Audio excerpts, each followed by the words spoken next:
القناة الناقلة لمباراة الهلال السوداني وسان بيدرو الإيفواري في ذهاب دور 32 من دوري أبطال أفريقيا، بالإضافة لتشكيلة الهلال المتوقعة للمباراة. قبل أن نبدأ في الفيديو، إذا كنت غير مشترك اشترك في القناة وفعل الجرس، وإذا عجبك الفيديو لا تنسى الإعجاب بالفيديو.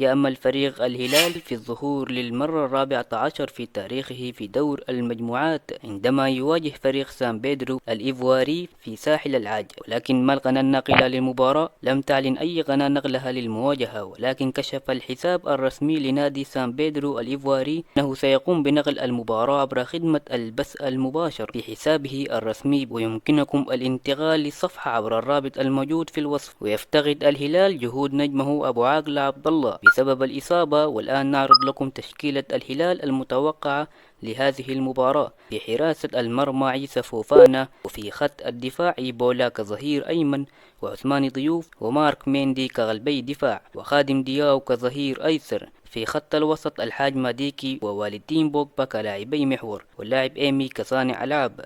وفي خط الهجوم جان كلوت كجناح أيمن، وأداما كوليبالي جناح أيسر. في المقدمة محمد عبد الرحمن القربال.